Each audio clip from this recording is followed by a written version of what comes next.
Today we're going to talk about life is a dream. If we can realize life is actually illusory, we will be awakened, will be enlightened. How are we going to realize this? We have to go deep into the Yogacara teaching school of Buddhism, which is consciousness only. We're going to look at this diagram to realize life is really a dream. This big rectangle symbolizes the Alaya consciousness. It also symbolizes our universe. The big circle inside is our body. So how is this Alaya consciousness create the entire universe and our body? The world is made up by our mind. The mind functions in terms of the six sense organs, come in contact with the six sense object, creates the six sense consciousnesses. In the middle is the sixth consciousness. Our eyes come in contact with sights, develop the eye consciousness. Our ears come in contact with sounds, develop the ear consciousness. Our nose comes in contact with smells, develop the nose consciousness. Our tongue comes in contact with taste and develop tongue consciousness. Lastly, our body comes in contact with tactile touch, develop the body consciousness. They all have to work with the intellectual mind, the sixth consciousness. The mind consciousness help the five consciousness that goes out to the world. So it tells us what to think. When we see, when we hear, when we smell, when we taste, when we touch, you will have greed, anger, or ignorance out of this situation. The mind consciousness, its organ, is actually the seventh consciousness. This is our ego. Therefore, our mind always think in terms of the self, because the organ that it's based on is the manas, a strong ego. Our thoughts is full of the ego. That's why we're always creating reincarnation. The sense object of our sixth consciousness is called the Dharma. Why is our thoughts called Dharma? It's actually the shadow cast in our mind of the five sense objects. With your eyes, with your ears, with your nose, with your tongue, with your body. You remember it. It becomes your thoughts. How is the world created? The mind come in contact with the sixth sense object, started having emotional ups and downs based on our life situation. We create wholesome and unwholesome karma. It will perfume into karmic seeds and store back in the Alaya consciousness. Seeds will create new seeds.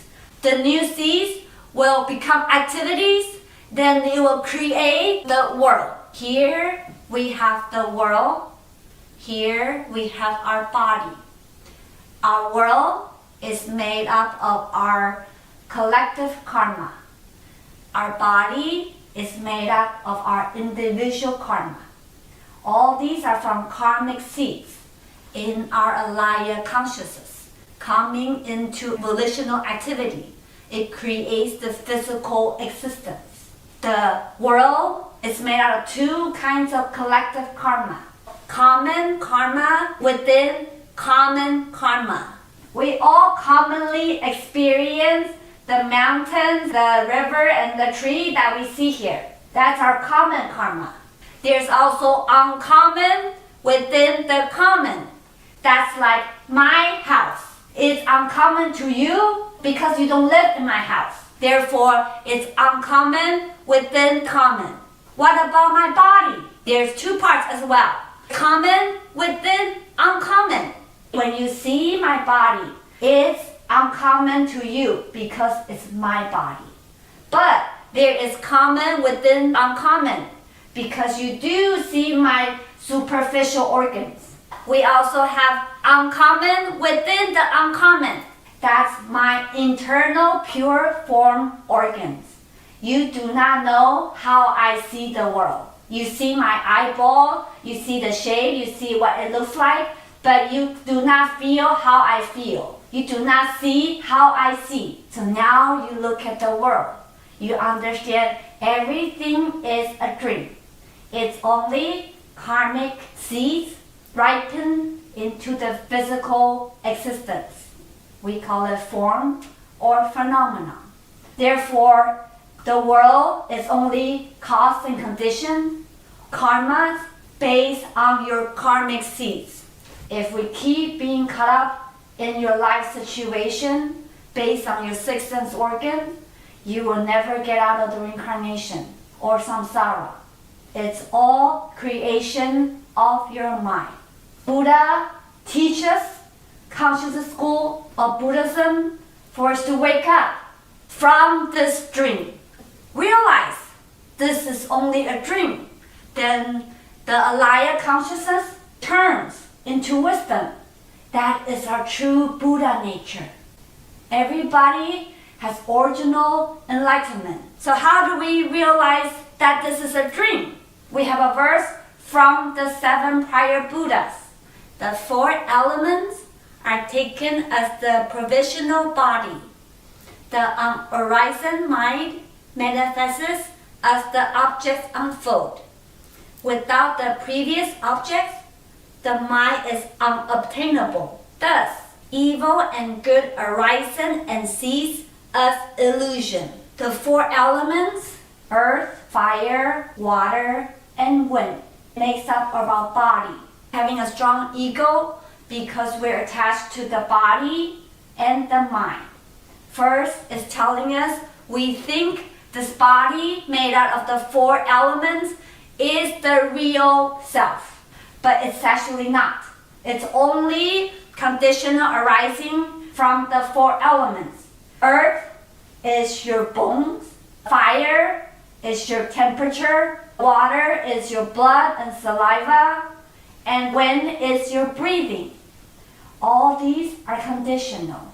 That's why you will get sick, you will die. It's all impermanent, it's all a dream. The unarisen mind manifests as the objects unfold.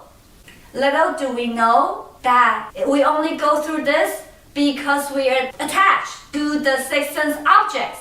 If there's no object of the pretty woman, you would not have a mind of lust. If there is not a person yelling at me, I will not be angry. Our emotion is based on the outside situation. You will never be enlightened if you react to everything that's happening to you as an egotistic person. Without the previous objects, the mind is unobtainable. If there's no object, our mind is unmoved. It's the Buddha nature. But because of outside situation, your mind is always in turmoil, always agitated. That's why you're never enlightened. Your happiness, your sorrow is all because your attachment to what's happening to you. All you have to do is to have a sudden enlightenment that life is really a dream. That's the only thing you need to know. You will naturally let go of what's happening to you. Thus, evil and good arising and cease as illusion. Or our negative karma, or our good karma. It's only condition arising. It never really rise or cease. It's actually only things happening in this big rectangle. So how do we further understanding this dream? We need to delve deep into the 4 divisions of the mind. All 8 consciousness have 4 divisions. The first division is called the form division, which is the objects outside, our life situation. The scene division is the subject, the thinking mind, that's discriminating the life situation. These 2 always make us think in terms of the object and subject. You're always living in duality. How can you be enlightened if all your thought is like and dislike, good and bad, or love and hate, you never wake up from this dream. The third division is the self-witnessing division. What if there's something inside that does not depend on the outside situation? The subject and object, they always go together. But you actually don't have to use the seeing division, egotistic sixth consciousness, because you actually have a self-witnessing division inside. This division, when it sees, when it hears, when it smells, it's actually non-conceptual knowledge. It's unmoved by whatever you smell, you hear. You will not move in your mind. That is noble wisdom. Aligning with our suchness is to be mindful when we see, when we hear, when we talk. We know that we shouldn't use the egotistic mind of the seeing division. We should use the internal self-witnessing division, the true substance of your mind, basically the alaya consciousness before it's moving. So you can say the seeing division is like the sixth consciousness. The self-witnessing division is like the eighth consciousness. And what is this witnessing division? It's actually your true Buddha nature. Witnessing the self-witnessing division. When you are facing life situations, you are not having emotional ups and downs because of the dramas of your life. You are going inward to your true nature. We call it the fully accomplished nature. In the other dependent nature of this world, the whole entire universe, you do not use the fully conceptualized nature, which is your discriminating mind, your seeing division, your sixth consciousness. You use the witnessing division. You're always staying with your true suchness, your Buddha nature. Everybody can do this. I have 3 conclusions from this analysis. First, the dream is empty. Your life is only things happening in a dream. Do not take it too seriously. We call it gaming samadhi. It's like a game. You just do the best that you can in this dream. Live the best life you can, but do not have too much emotional ups and downs because of the struggles of your life. Number 2, since there's existence in the emptiness, we still want to have a sweet dream. You can have a wonderful life in this lifetime. Treat everybody with loving kindness and compassion. You can be a bodhisattva to all your family members, your co-workers, and everybody around you. Number 3, wake up from the dream. That's actually the best way to live. As Yongja Master said, in our dreams, we see the 6 realms of reincarnation clearly. After we awake, the entire universe is empty. To you, life is so real. But when you are awakened, there's actually only emptiness. Emptiness and existence. When you balance the 2, that is the middle way. That is the only way to live. When Buddha was alive, there was a woman named Upalavena. She was very beautiful. Her first husband, he was a rich businessman. So when she was pregnant with her daughter, the husband had an affair with her mother. When she found out, she was devastated. She gave birth to her daughter, then she left. 18 years later, she married another wealthy businessman. He treated her very well, but one day he went on a business trip. He came back with another woman. She is 18 years old and she has a birthmark on her body. She realized, this is my daughter from my first marriage.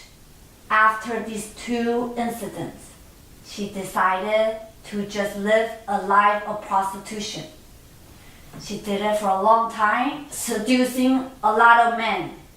One day, she saw a monk. She went to him and started seducing him. This monk, his name is Madhyayana. He's actually foremost in supernatural power among Buddha's disciples. He said, "How dare you try to seduce me? Do you know that this body of yours is impure, impermanent, and it's non-self?